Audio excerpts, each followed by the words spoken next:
देखो तो हमारे समास में बहुविकल्पी प्रश्न है जो कि इस स्क्रीन पर आ चुके हैं। देखते हैं।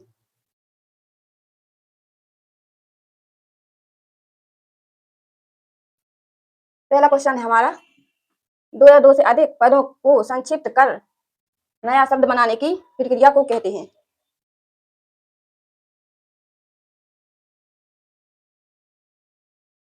तो इसमें क्या है पहला क्वेश्चन?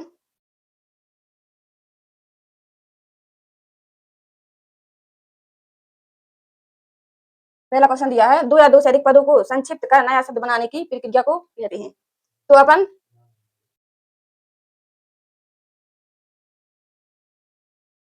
जब दो या दो से अधिक पदों को संक्षिप्त करते हैं तो एक नया कौन सा शब्द बनता है? समास बनता है। दो या दो से अधिक शब्दों को मिलाने से नया शब्द बनता है, उसे समास कहते हैं। तो अपना करेक्ट आंसर कौन सा हो जाएगा? ए, बी ऑप्शन। पहला है संधि, दूसरा है समास, तीसरा है पदबंध, चौथा है पद परिचय। तो इसमें से अपना बी करेक्ट आंसर हो जाएगा समास। दो या दो से अधिक पदों को मिलाने से जो नया शब्द बनता है उसे समास कहते हैं। दूसरा है क्वेश्चन अपना, पूरे पद संख्यावाची होता है। तो पूरे पद कौन से समास में संख्यावाची होता है? पहला पद तत्पुरुष समास है, पहले ऑप्शन में है, दूसरे ऑप्शन में है कर्मधारय, तीसरा है द्विगु समास में, चौथा है द्वंद्व समास में। तो पहला पद कौन से समास में संख्यावाची होता है? हमने पढ़ा है कि द्विगु समास में पहला पद संख्यावाची होता है। तो अपना सी करेक्ट आंसर हो जाएगा। नेक्स्ट क्वेश्चन है,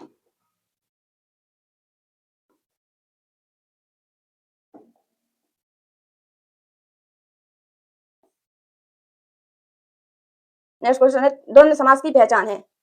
तो द्वंद्व समास की क्या पहचान है? पहला ऑप्शन दिया है, दोनों पद प्रधान होते हैं। दूसरा ऑप्शन है उत्तर पद प्रधान होता है।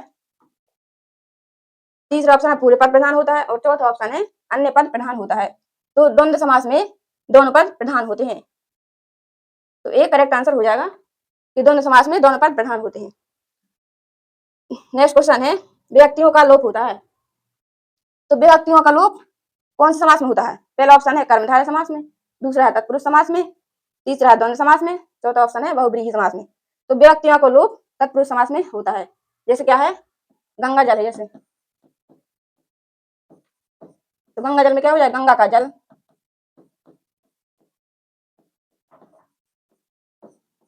तो गंगा का जल, इसमें क्या है? विभक्ति का लोप है। तो तत्पुरुष समास में हो जाएगा, विभक्तियों का लोप होता है। नेक्स्ट क्वेश्चन,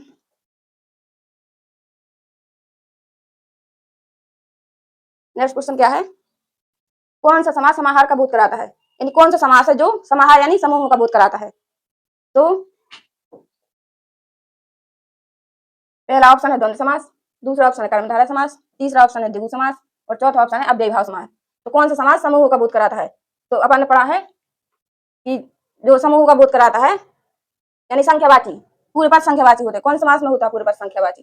द्विगु समास में होता है। तो अपना सी करेक्ट आंसर हो जाएगा, द्विगु समास। अब नेक्स्ट क्वेश्चन है, चार मासों का समाहार में कौन सा समास है? ये चार मासों का समूह में कौन सा समास है? यही पहला ऑप्शन है द्विगु समास, दूसरा है द्वंद्व समास, तीसरा है तत्पुरुष समास, चौथा है कर्मधारय समास। तो इसमें कौन सा समास हो जाएगा सही? द्विगु समास। चार मासों का समाहार में द्विगु समास सही है। नेक्स्ट क्वेश्चन है, शक्ति या अशक्ति का समस्त पद है।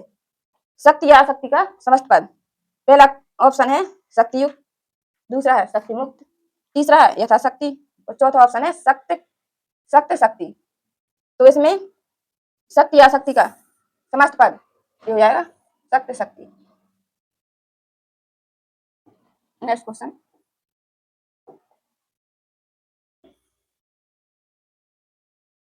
नेक्स्ट क्वेश्चन है, माता पिता में समास है। तो माता और पिता में कौन सा समास है? ये माता और पिता, माता पिता है,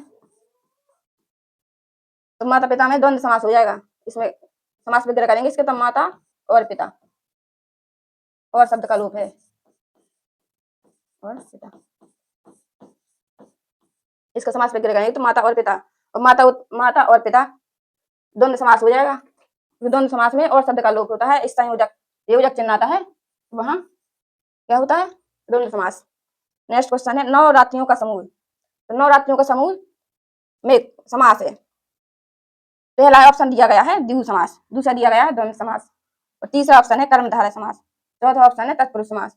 तो नवरात्रियों का समूह ये है, नवरात्रियों के समूह में द्विगु समास करेक्ट आंसर हो जाएगा। क्योंकि जब भी समूह की बात हो तो वहां संख्यावाची हो, पूरे पद संख्यावाची हो, तो यहाँ नवरात्रियों का समूह संख्या है ना 9, तो यहाँ द्विगु समास हो जाएगा।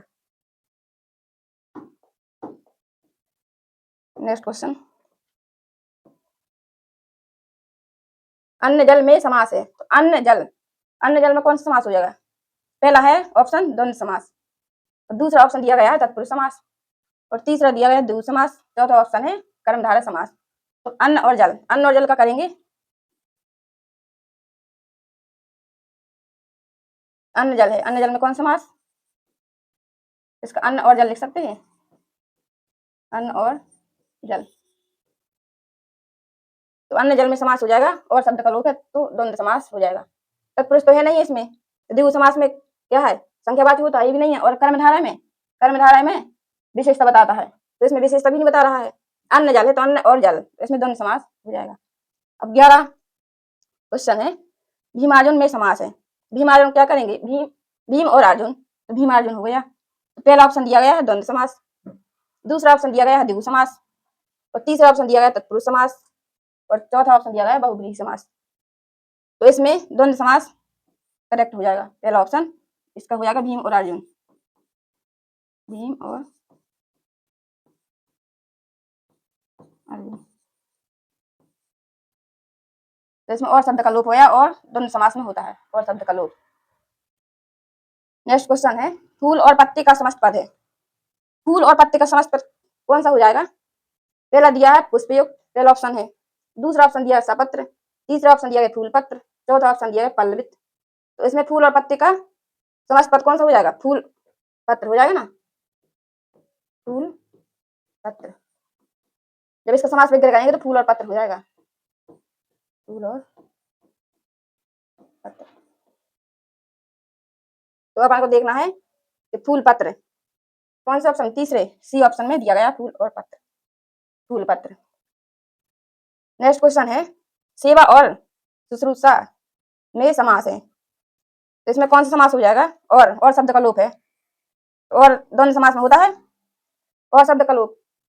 बी में है द्विगु समास, सी में है तत्पुरुष समास, डी में है कर्मधारय समास, पहला ऑप्शन में है द्वंद्व समास, तो अपना ए करेक्ट आंसर हो जाएगा द्वंद्व समास। नेक्स्ट क्वेश्चन चलते हैं। नेक्स्ट क्वेश्चन है, 10 या 15 में समास है, तो 10 या 15 में समास कौन सा है? पहला ऑप्शन दिया है द्वंद्व समास, दूसरा है द्विगु, तीसरा है कर्मधारय, चौथा है अव्ययीभाव समास। तो 10 या 20, 10 और 20 भी लिख सकते हैं इसको, 10 या 15 में समास, 10 या 15 में, 10 इसको लिख सकते हैं, 10 और 20, 10 और 15, 10 या 15 को अपन इस तरीके से लिख सकते हैं, 10 और 15 है, तो इसमें और शब्द का लोप है, और शब्द का द्वंद्व समास में होता है लोप, तो पहला ऑप्शन करेक्ट हो जाएगा। नेक्स्ट क्वेश्चन है, ऊपर या नीचे में प्रयुक्त समास है, तो ऊपर या नीचे इसी प्रकार यही क्वेश्चन है। पहले क्वेश्चन ऑप्शन में दिया है कर्मधारय, दूसरे में द्विगु, तीसरे में अव्ययीभाव समास, चौथे में द्वंद्व समास। तो ऊपर या नीचे, इसको भी ऊपर और नीचे लिख सकते हैं, तो इसमें हो जाएगा चौथा करेक्ट, चौथा ऑप्शन करेक्ट हो जाएगा, द्वंद्व समास। नेक्स्ट है, द्विगु समास का उदाहरण है, तो द्विगु समास का कौन सा उदाहरण है?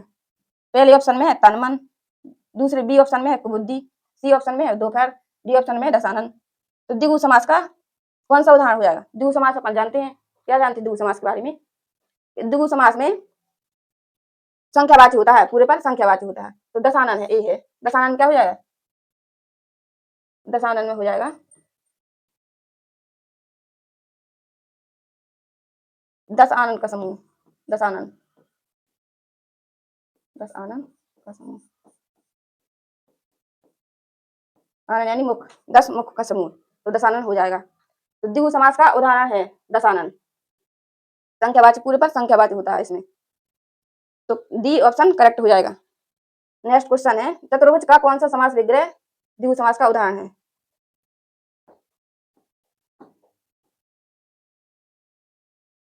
चतुर्भुज का कौन सा समास विग्रह?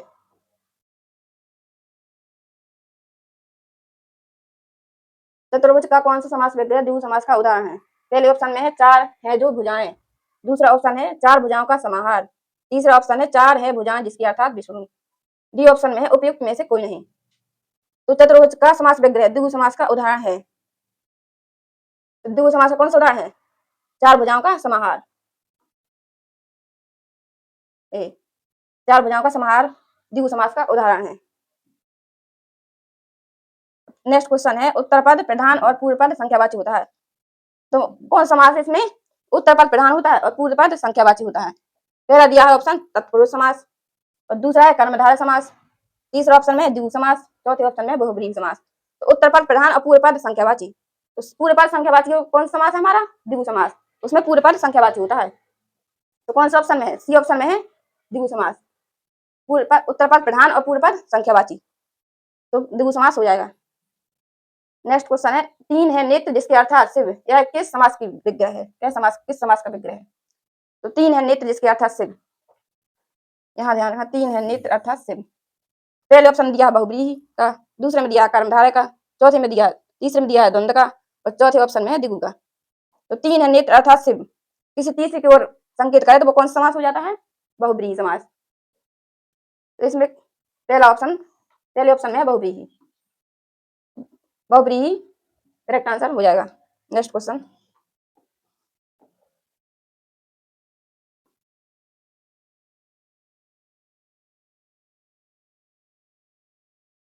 नेक्स्ट क्वेश्चन है चतुर्भुज चार भुजाओं का समाहार, यहाँ पर चतुर्भुज में समास है, तो चार भुजाओं का समाहार चतुर्भुज में कौन सा समास है?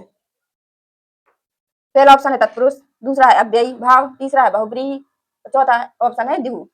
तो चार भुजाओं का समाहार, चार भुजाओं का समाहार द्विगु, जहां पास पहला पूरे पर संख्यावाची होता है वहां द्विगु समास होता है। तो पहला तत्पुरुष, दूसरा अव्ययी भाव समास, तीसरा बहुब्रीहि और चौथा द्विगु, तो चौथा करेक्ट आंसर हो जाएगा। नेक्स्ट क्वेश्चन है चार पायों का समाहार का समस्त पद है। अब चार पायों का समाहार यानी चार पायों का समूह, इसका समस्त पद क्या हो जाएगा? तो पहला दिया है चतुर्पाद, दूसरा है चौपद, तीसरा ऑप्शन है चार पाई, चौथा है ये सभी। तो इसमें कौन सा? चार पाई करेक्ट हो जाएगा, यानी चार पायों का समूह या समाहार। नेक्स्ट क्वेश्चन है 19-20 का समास विग्रह होगा। 19-20, तो इसको अपन 19 या 20 लिख सकते हैं, 19 या 20, 19 या 20, ए बी ऑप्शन करेक्ट हो जाएगा, 19 या 20। नेक्स्ट क्वेश्चन पे चलते हैं।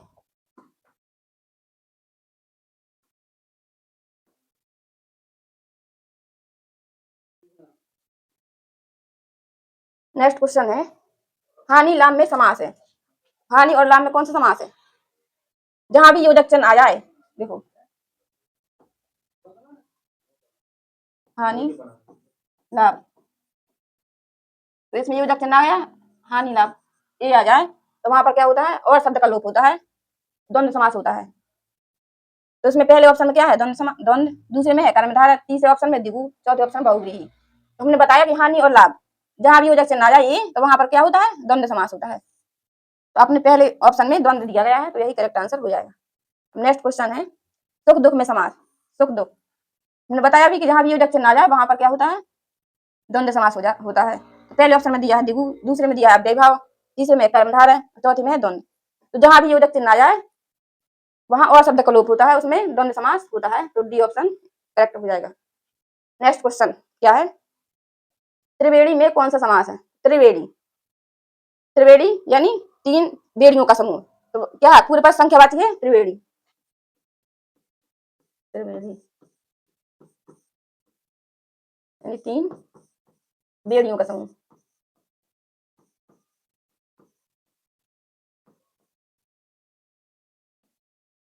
तीन बेड़ियों का समूह त्रिवेणी हो गया, इसका समास विग्रह। तो पहले ऑप्शन दिया है द्वंद्व, दूसरे ऑप्शन दिया कर्मधारय, तीसरे ऑप्शन में द्विगु और चौथे ऑप्शन में अव्ययी भाव।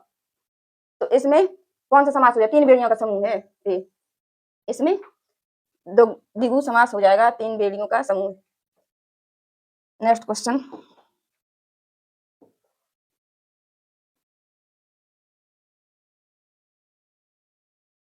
नेक्स्ट क्वेश्चन है सर दर्शन में कौन सा समास है? तो इसमें पहले ऑप्शन में दिया है तत्पुरुष समास, दूसरे में दिया है कर्मधारय समास, सी ऑप्शन में दिया है द्विगु समास, डी ऑप्शन में दिया है द्वंद्व समास। तो सरल दर्शन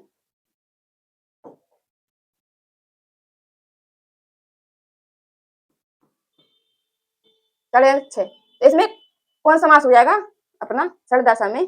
संख्यावाची है, पूरे पर संख्यावाची है, पूरे पर संख्यावाची द्विगु समास में होता है, तो सी ऑप्शन करेक्ट हो जाएगा। नेक्स्ट क्वेश्चन है अपना तिरंगा में कौन सा समास है? तो तिरंगा का समास विग्रह करेंगे तो क्या हुआ? तीन रंगों का समूह, तो तिरंगा तीन रंगों का समूह यानी द्विगु समास है। तो पहले ऑप्शन में दिया है द्वंद्व समास और दूसरे में दिया है द्विगु समास, तीसरे में दिया है कर्मधारय और चौथे में दिया है तत्पुरुष। तो अपना करेक्ट आंसर द्विगु समास हो जाएगा। तो तिरंगा में द्विगु समास है, तीन रंगों का समूह तिरंगा, इसका समास विग्रह करेंगे तो क्या हो जाएगा? तीन रंगों का समूह, तीन रंगों का समूह, तीन रंगों का समूह तिरंगा। नेक्स्ट है क्वेश्चन पंचवटी में कौन सा समास है? पंचवटी यानी पांच वृक्षों का समूह, पंचवटी पांच वट मीन्स वृक्ष, पांच वृक्षों का समूह।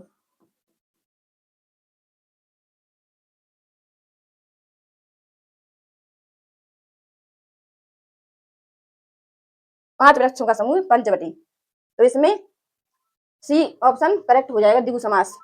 पांच वृक्षों का समूह यानी संख्यावाची है तो यहाँ द्विगु समास हो जाएगा। नेक्स्ट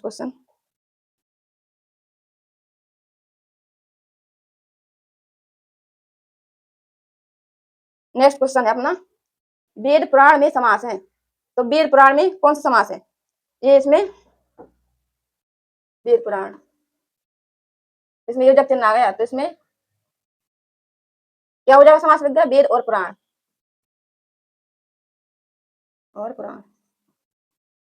इसका समास विग्रह हो जाएगा वेद और पुराण। और शब्द का लोप कौन समास में आता है?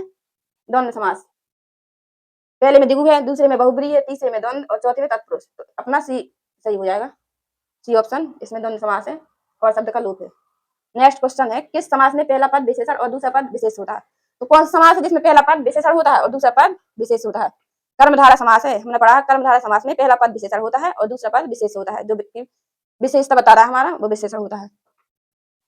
तो इसमें कर्मधारय करेक्ट आंसर हो जाएगा, डी ऑप्शन कर्मधारय है। नेक्स्ट क्वेश्चन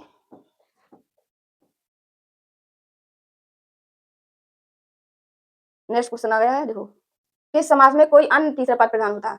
तो कौन सा समास है जिसमें अन्य कोई तीसरा पद प्रधान होता है, ना कि पूर्व पद प्रधान होता है, उसमें ना ही उत्तर पद प्रधान होता है, बल्कि कोई अन्य तीसरा पद प्रधान होता है, तो वो है अपना बहुब्रीहि समास। ए कोई अन्य तीसरा पद प्रधान होता है तो बहुब्रीहि समास में कोई अन्य तीसरा पद प्रधान होता है, तो अपना ए ऑप्शन करेक्ट हो जाएगा। नेक्स्ट क्वेश्चन है चंद्रमुख का समास विग्रह। ये चंद्रमुख देखो, चंद्रमुख का समास विग्रह क्या हुआ? चंद्रमा के समान मुख, चंद्रमा के समान मुख, चंद्रमुख। तो चंद्रमा क्या है? चंद्रमा के समान, यानी विशेषता बता रहा है कि चंद्रमा के समान मुख है उसका, चंद्रमुख। तो इसमें पहले ऑप्शन में दिया है चंद्रमा का मुख, दूसरे ऑप्शन में दिया है चंद्रमा में मुख, तीसरे में दिया है चंद्रमा के समान मुख और चौथे ऑप्शन में दिया है चंद्रमा के जैसा मुख के जैसे चंद्रमा। तो इसमें चंद्रमा के समान मुख, ये करेक्ट आंसर हो जाएगा, सी ऑप्शन, चंद्रमा के समान मुख, विशेषता बता रहा है कि उसका मुख चंद्रमा के समान है। नेक्स्ट क्वेश्चन है मीनाक्षी में समास है। तो मीनाक्षी में मीन के समान अक्षी यानी आखी जिसकी अर्थात सुंदरी, मीनाक्षी में क्या करेंगे? इसका समास विग्रह करेंगे मीनाक्षी का, तो ये हो जाएगा मीन के समान अक्षी,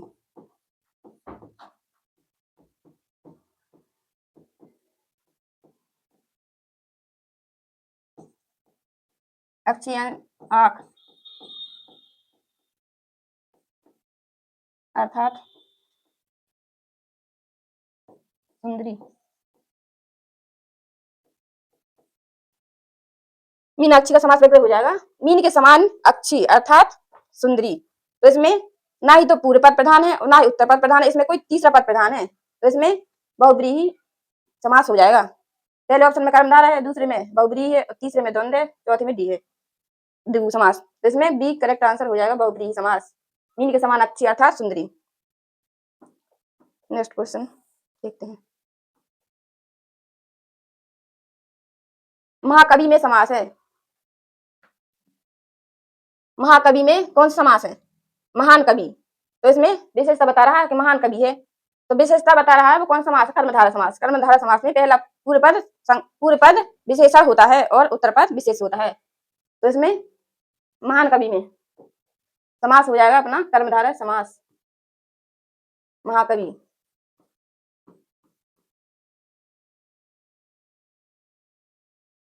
महान कवि, विशेषता बता रहा महान है कवि। विशेषता बताने वाले समास को कर्मधारय समास कहते हैं। तो इसमें डी ऑप्शन करेक्ट हो जाएगा। नेक्स्ट क्वेश्चन है नीलकंठ। समस्त पद में प्रयुक्त समास है नीलकंठ। नीलकंठ यानी नीला है कंठ जिसका अर्थात शिव जी। तो इसमें कोई तीसरा पद प्रधान है, किस तीसरे को संकेत कर रहे हैं कि नीला है कंठ जिसका अर्थात शिव जी, नीलकंठ। तो इसमें बहुव्रीहि समास हो जाएगा, B option correct. Next question है नीलकमल में समास है। तो नीलकमल में क्या हुआ? नीला कमल, विशेषता बता रहा कमल कैसा है? नीला है, नीलकमल।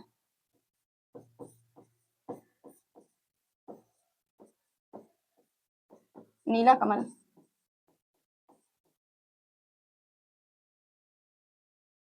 नीला कमल विशेषता बता रहा है, तो विशेषता बता रहा है तो कर्मधारय समास हो जाएगा, C option correct. Next question चलते हैं।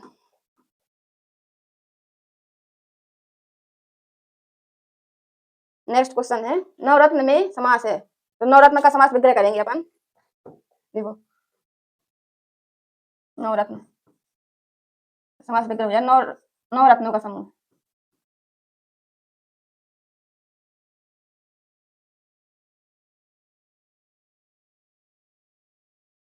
नवरत्न में समास है, नवरत्न का समास विग्रह करेंगे हो जाएगा नवरत्नों का समूह। तो इसमें क्या पूरे पर संख्यावाची है। अब संख्यावाची देखना है कौन समास में होता है। कर्मधारय समास में तो होता नहीं है, इसमें तो विशेषण होता है पहला पद।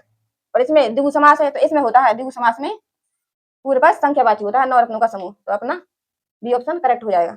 नेक्स्ट क्वेश्चन है रामकृष्ण में कौन सा समास है। तो इसमें योजक चिन्ह है रामकृष्ण। तो इसका जब समास व्यक्त करेंगे तो क्या हो जाएगा? राम योजक चिन्ह हटेगा तो क्या और शब्द का लोप होता है इसमें, तो और राम और कृष्ण। तो राम और कृष्ण देखना है किस ऑप्शन में दिया गया राम और कृष्ण। राम और कृष्ण में कौन सा समास है, समास देखना है इसमें कौन सा समास है। इसमें द्वंद्व समास, ठीक है, द्वंद्व होता है और शब्द का लोप होता है। यहाँ पहले में दिया अव्ययभाव समास, दूसरे में दिया है द्वंद्व समास, और तीसरे में दिया है कर्मधारय समास, चौथे ऑप्शन में दिया है तत्पुरुष समास। तो देखना है हमें बी ऑप्शन में द्वंद्व समास दिया गया, तो यही करेक्ट आंसर हो जाएगा, द्वंद्व समास करेक्ट आंसर है। नेक्स्ट क्वेश्चन की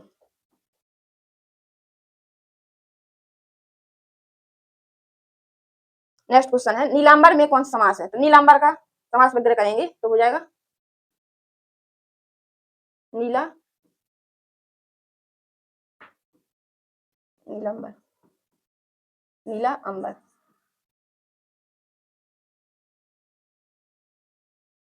इसमें यानी विशेषता बता रहा है कि नीला है अंबर, नीलांबर। तो विशेषता बता रहा है तो क्या है? पहले ऑप्शन में दिया है द्वंद्व समास, दूसरे में दिया है द्विगु समास, और तीसरे में दिया है कर्मधारय, और चौथे ऑप्शन में दिया है बहुव्रीहि। तो देखना है नीलांबर विशेषता बता रहा है, तो विशेषता बता रहा है तो कर्मधारय समास हो जाएगा। विशेषता बताने वाले समास को, विशेषता बताने वाले पद को हम कर्मधारय समास कहते हैं, ठीक है। इसमें विशेषता बताई जाए तो। और नेक्स्ट क्वेश्चन है नील गाय में कौन सा समास है। इसी प्रकार नील गाय है, नील गाय में क्या है? नीली गाय। तो इसमें क्या है? नीली बता रही गाय क्या कैसी है? नीली है। तो इसमें कर्मधारय समास हो जाएगा, पहला ऑप्शन राइट है। तो आज के लिए इतना ही काफी है। वीडियो कैसी लगी दोस्तों? चैनल को सब्सक्राइब करो और वीडियो को जल्दी से लाइक करो और अपने दोस्तों में शेयर करो। धन्यवाद। नेक्स्ट वीडियो में मिलते हैं।